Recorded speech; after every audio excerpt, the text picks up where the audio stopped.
बहुत समय पहले की बात है। पहाड़ों के बीच एक छोटा सा गांव था। नाम था सूरजपुर।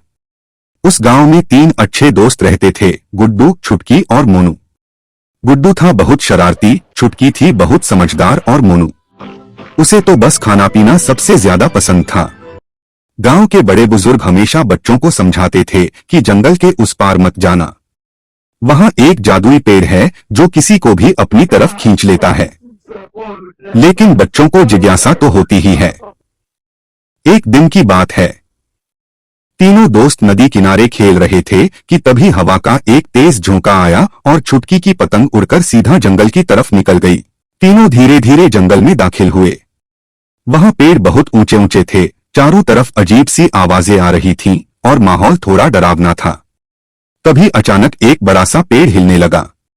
उसकी मोटी मोटी जड़ें जमीन पर रेंगने लगी और पेड़ गहरी आवाज में बोला, जो भी मेरी नींद खराब करता है उसे मेरी परीक्षा देनी होती है। तीनों बच्चे डर तो गए लेकिन रुके नहीं। पेड़ ने कहा कि उन्हें 3 परीक्षाएं पास करनी होंगी। पहली, सच बोलना। दूसरी, दूसरों की मदद करना। और तीसरी, हिम्मत दिखाना। सबसे पहले मोनू की बारी आई।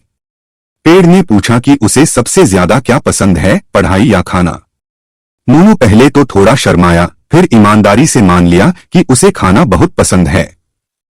पेड़ हंस पड़ा और बोला कि सच बोलने वाले को मैं कभी नुकसान नहीं पहुंचाता। पहली परीक्षा पूरी हो गई। फिर आई दूसरी परीक्षा। अचानक पास ही एक छोटा खरगोश गड्ढे में गिर गया। छुटकी ने तुरंत दौड़कर उसे बाहर निकाला और पानी पिलाया। पेड़ ने कहा, जिसने दूसरों की मदद की वही असली बहादुर है। दूसरी परीक्षा भी पूरी हो गई।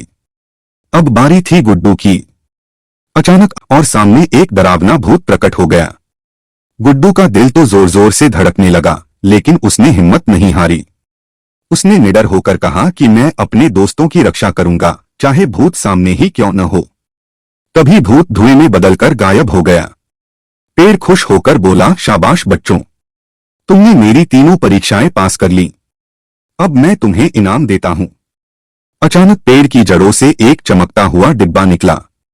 जब बच्चों ने डिब्बा खोला तो उसमें रंग बिरंगे खिलौने और ढेर सारी मिठाइयां थीं। और हाँ, छुटकी की पतंग भी वहीं रखी थी। पेड़ ने जाते जाते बच्चों को एक सीख दी। उसने कहा, याद रखना, असली ताकत न तो जादू में है न डर में। असली ताकत है सच बोलना, मदद करना और हिम्मत दिखाना। तीनों दोस्त खिलौने, मिठाइयां और पतंग लेकर खुशी खुशी गांव लौट आए।